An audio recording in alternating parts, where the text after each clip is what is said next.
Peace family, this is Tamiko Muhammad. I am your early childhood educator and consultant. This is the live, Facebook Live, Mama Rose Mothers Group. And we are here to discuss topics in rearing children and meeting their developmental needs. This is also an opportunity to inspire and empower mothers to embrace and enjoy and accept their motherhood. So if you are just putting the baby down, or you just got a chance to get the children somewhere, let them play, and you've been scrolling and you have an opportunity to just take a few minutes and join in, I am sure that you may be able to hear something that will be beneficial to you and your children. So we're going to get started. I don't want to hold you the rest of the evening. However, just a few things I wanted to talk about today. So we're going to talk about the continuing education of potty training. All right. So in other words, to be able to for your child to successfully continue potty training, or continue to be able to go to the potty without the accidents. So that's what we want to discuss today. So first, I would like to, let's see what's going on here. Let's see. All right. So first, I want to share a story. So as an educator, I am employed as a caregiver, and I work with children.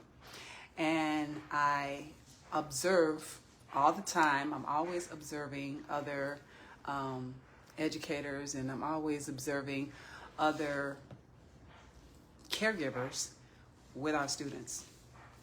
And on this particular day, one of the students wet himself. He is probably 3 to 4 years old, and he wet himself. And the caregiver was very frustrated. She was very upset, and she made a statement that it's funny, but it's not funny, okay? So she said, "Why is this child still pissing?" So her comment, it was offensive. I felt that it was offensive to me, but it was also offensive to the child. Even though he wasn't yet just verbal, he is practicing his speech, and he is obtaining a lot of words in his vocabulary. However, even though he may be nonverbal, when we are talking like that, and when we're teaching our children something, then we're showing them that we don't see them being successful in this, or we're not encouraging them to be successful in this. We're discouraging them. So it was very hard to listen to how she was talking and the language that she used. And the problem that I had with it, or in addition to the problem that I had, was she was very frustrated. She seemed very frustrated. This is a particular caregiver who is pounding, potty training. So this is something that this particular person that focuses on all the time, every day. And that is not a problem. However, if your child's program do encourage you in a partnership for potty training, that's fine. However, there are many things that we have to consider when we begin to potty train a child. One of the things we have to have is patience. I noticed that the caregiver was very impatient. She was annoyed at the child's accident, and it made the experience what's the word that I'm trying to find? It was something that was an inconvenience for the caregiver. And whenever we are potty training, when we are in this stage potty training our children, we don't want them to sense from us that they are an inconvenience. We don't want them to sense from us that we're frustrated with them, that we don't feel like teaching them, that we don't want to see them advance in this. We want to do the opposite. We want to encourage them. We want them to be successful. We want to help them to reach that goal, which is mastery in being able to relieve yourself, which what we call potty training. So we need to always stay positive. You have to always stay positive and continue to inspire the child. Potty training is definitely not a time for whoopings or spankings. This is a time to encourage, to engage the child in literature, reading, and talking about this particular skill, because it is a very important one. Potty training is a big skill, and we're going to talk about that in just a second. So in all honesty, potty training, it takes time.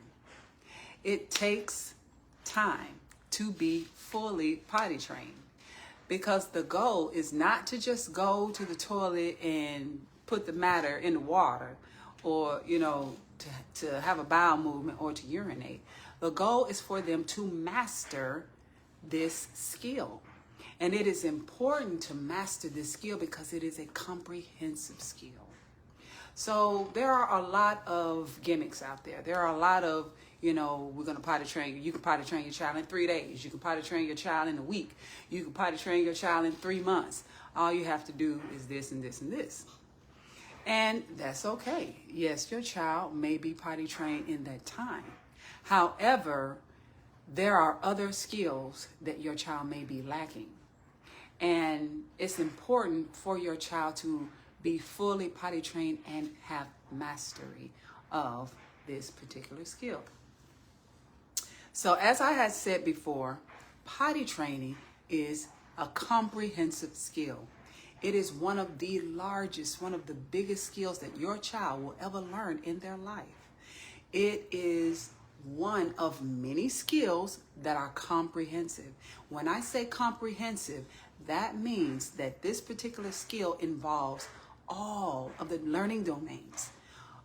They will be learning all across the domains, which will be language. Potty training is going to build the skills of language. It's going to build their social skills. It's going to build the brain, cognitive development, motor skills, their large motor skills, fine motor skills. It is going to go across the learning domains. And to master this skill will be a part of their foundation that could set them up for the rest of their lives. All right. So just to give you an example, when you are in the process of potty training a child, you want to make sure that they can clean themselves very well. You want to make sure that they're able to take a little piece of tissue. Now, this is a fine motor skill.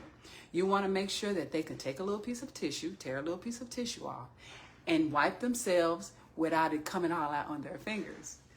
This is a very big skill. So we think that just because we take them to the toilet and they sit down and they relieve themselves, that it's over. No, there is a lot that we have to do after that, because not only do they have to relieve themselves, but they have to clean themselves. They have to flush the toilet. They have to, of course, pull their own pants up. They have to go to the sink, and then they have to wash their hands. But also in the beginning, before that, they have to recognize the urge. So I actually talk about potty training in my book. This is a parenting guide for Black mothers, how to rear healthy and happy children. And there's a chapter in here on all of the signs of potty training and the different things that you have to master before a child actually goes to the potty. There are some things that a child needs to know before they reach this stage. So why? Why can't we just say, look, I'm tired of buying these diapers. I'm tired of buying wipes. I'm tired of this stuff. I just want them on the toilet now. This should not be our motivation. We don't potty train a child for our convenience. We potty train the child because it is a part of their development. It is a part of what is called their schema. So when we are talking about schema, we're talking about the unit of knowledge. A child has, from day zero, they are building their schema. They are building their units of knowledge. So every aspect of what we experience, or every aspect of what a child experiences in their life, it adds a unit of knowledge. And when we are doing things in their schema and we're skipping areas of knowledge, then this prevents mastery. So it is very important that we are able to help the child in building different skills and let them know specifically what this skill means. Why are you going to the toilet? Why do you have to be ready to pull your own clothes down and then pull your own clothes up? There are signs that that you should be looking for when it is time to potty train. So some of those signs are they may tug at their diaper. They may look comfortable when they're wet, or they may go into a corner and they'll be quiet. Or they may verbalize. If they're old enough, they could actually verbalize, or point or touch themselves in some kind of way. These are signs that they are ready to potty train. But the most significant sign that a child is ready to potty train is in that level of development. There is a muscle in that area in our bottom where it is not fully developed until around 18 to 24 months. It is called a sphincter muscle. And this is just one of the muscles in the body that allows substances to flow in and out of the body, muscles that allow us to hold and to let it go.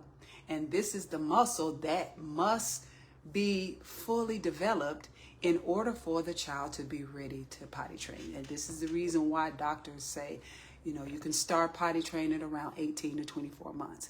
You can educate the child. Before that, you can educate them at 12 months by reading a book. You can buy a potty seat. You can, educate the child and do things beforehand because you want them to have a thorough knowledge. You want them to have a thorough knowledge in this. I call this skill a God skill because it is setting a foundation in the child's life that they will carry with them for the rest of their days. And it's important that you solidify this skill and make sure that they master it. So we want to make sure that before we consider putting them on the potty, can they sit up straight? Can they walk to the potty? Can they walk to the toilet? Okay? If they can't walk to the potty, they're not ready to be potty trained. And I know that there may be some parents, or there are some parents, who want to potty train whenever they feel is appropriate for their child. They want to be a step ahead of the game, and that's okay. However, when we do not consider the skills, all of the skills that work up in the schema to help that child to be able to master it, it really can be pointless. When we introduce a skill to them where, yes, they may be able to actually do it, but have they mastered it?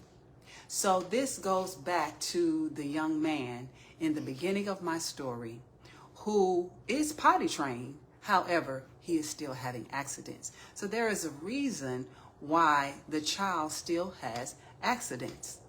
And it is called regression. All right. So when a child regresses, they actually can go back, or they can even go further back than the training that has already been instilled in them. if we do not put certain things in place. When a child is in the process or they're in this stage of growth of being potty trained, just because they are able to go to the toilet, which they should be able to feel the urge, get up, they can say, Mommy, I got to go to the restroom, or they may verbalize it in a less, articulate way.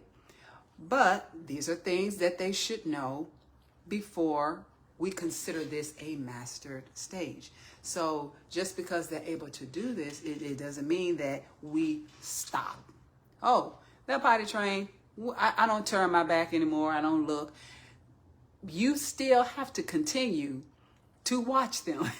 You still have to continue to go and make sure that everything is developing along as it normally should. You want to make sure that things are still working properly, because there are so many events that could come up in the life of a child that could cause them to regress at any time. So you always have to be vigilant of these different issues that come up in a child's life. You always want to assess the behavior and the cognitive development of the child, how they're feeling, what is it that they're going through? Is there something that you need to consider, because you want them to stay on the track?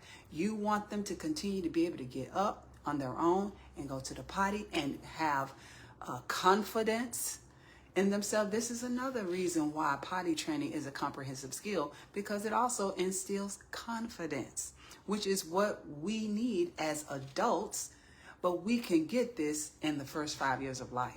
So it's very important for the child to receive certain skills in the first 5 years of life, because it lays the foundation for the attitude, the personality that they will have at the age of 30, at the age of 20.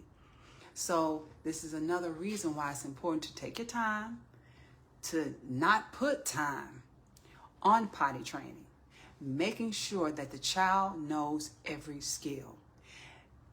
There are some things that need to be taught later. For example, with boys, sometimes we have to train them in 3 stages. We have to train them to sit on the potty, and then we have to train them to stand. But there's another aspect to it also. We have to train them to recognize the urge for a bowel movement. Most accidents happen with the bowel movement. As parents, we can get comfortable with the fact that, excuse me, we can get comfortable with the reality that our child recognizes that they have to urinate. But what we can't cope with is the fact that they do not know how to determine the bowel movement from having to urinate. That is another skill that you have to teach the child. And it is intentional. You have to be involved in it. You have to teach them how to clean themselves with the tissue. You have to teach them how to tear the tissue and not string the whole roll of tissue on the floor. All of this is a part of mastering this skill. Now, I wanted to go over some of the things that could cause a child to regress. One thing that can cause a child to regress is the loss of a loved one. If the child was very close to a relative, very close to the parent, the child can regress in potty training. This is not something to be angered about. This is something to be expected. It affects the social and emotional development of a child. And in this process, we want to continue to encourage, and we want to continue to help the child to understand that these things happen, because it takes mental strength, mental agility to say, I have to go to the restroom, especially when a child has been changed for a year. They don't have to do anything. They just could sit up there and lay down, and then they could go, and they know that somebody is going to change them. So it's very easy to regress to something that was easy. All right. So you want to be mindful of things like that go on in their lives. How they lost a loved one. Okay. If they lost their dog. And in these events, you want to nurture. And then these are also the times where you may have to get back on the schedule. You might have to get back on waking them up in the middle of the night.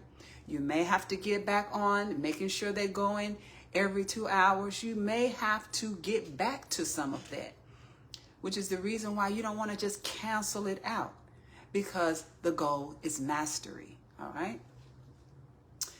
If they are afraid of something, if there's some kind of fear in their lives, if someone is hurting them, if someone is bothering them, this can also cause them to regress. If daddy leaves, or if mommy leaves, or these kind of dynamics in the family, if these things happen, this can cause them to regress. Illness can cause them to regress. And this may be something that doesn't necessarily happen all the time, but children get sick all the time. And it could be something gastrointestinal where it could throw off their regular schedule, and they may be going more, and they may not be used to the urge coming so quickly, and then they may have accidents. All right. So we just want to be mindful that in these things, we got to stay on top of it. We can't stop asking them, do you need to go to the restroom? We can't stop having a facility available for them in their time of learning this new aspect of life.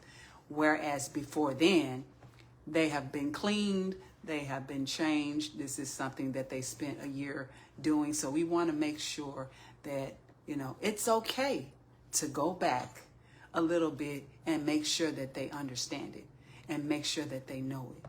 We don't want to get frustrated with them. We don't want to get impatient with them. We don't want to say things to them that are offensive.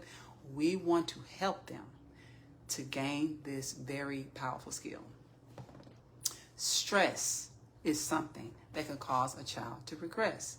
If they are struggling in school, if they are struggling in their classes, and they are not keeping up with the work, they may feel uncomfortable asking the teacher to get up and go to the restroom. This can cause a child to regress and cause the children to have accidents.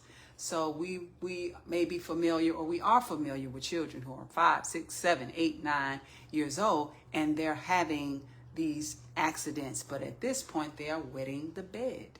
All right. So if they're wetting the bed, there is something in their lives that is affecting their ability for them to reason that they need to get up and go to the restroom. Okay. Domestic violence and instability in the family. This is one of the things that will cause your child to regress. If there is violence in the home, if there is always arguing, if there is always fighting, if no one is focused on this child who needs their help in this very early aspects of their development, then this can cause them to regress. Okay. Quick changes, you move from one house to the next. Someone gets married, someone gets divorced. These are things that could cause the child to regress. All right. And it could be pretty severe. It could take time for you to get back onto a schedule where the child is going by themselves regularly. But we want to get through this social and emotional aspect first. We want to heal them. This is the reason why I said this is a comprehensive skill. You got to deal with the cognitive. You got to deal with the social and emotional. You got to deal with all of these different aspects of this skill. So when we are in the period of regression, we want to figure out what it is. And most of the time it is social and emotional.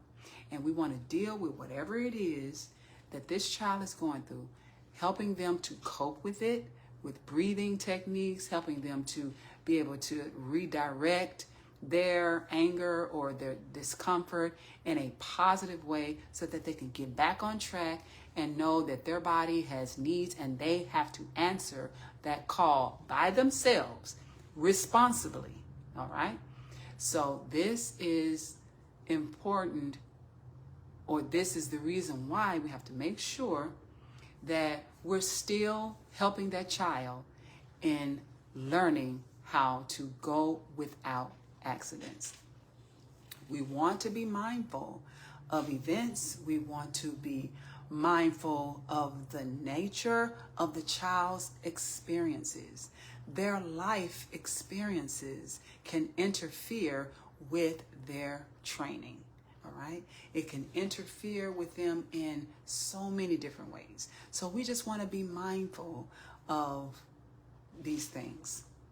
All right? And we also want to be mindful of their feelings. We got to be mindful of their feelings. That's the reason why it's really important for us to encourage, for us to engage them, for us to let them know that you have our support. We love you. You can do this. You can do this by yourself. You can go by yourself to the potty and you can make it happen. And that is where that's what I wanted to say as far as the extended potty training. All right. So also I wanted to let you all know that the book is available. There is a link on my Instagram at R.O.S.E Ministries where you're able to go to the link. You can click the link and go to the payment collector, and then you will be able to purchase your book. There is a lot of information in the book that can help you. Not only does it talk about potty training, but it talks about spankings, it talks about tantrums. There are so many different techniques that are very easy to apply. The book is very, very simple to read. And the contact information, even if you want a consultation, you can also find a link in the bio on my Instagram page, and you will be able to have this information. So I wanted to thank you all so much for this time. I did not think it was going to be this short, but I'm glad it was. And I hope that something was said that will be beneficial to you, help you in your journey in potty training your child. I always encourage mothers to get a book and just start reading. Just start reading early. But know that you want to make sure that your child is ready. You don't want to put a job on yourself that is unnecessary. And you don't want to put a job on yourself before the child has developed certain skills or certain units of knowledge in their schema that is necessary for them to understand potty training and to fully master this comprehensive God skill. Once again, thank you so much for your time, and hopefully we will be back next week live with Mama Rose Facebook, and I look forward to you joining us then. Peace, family.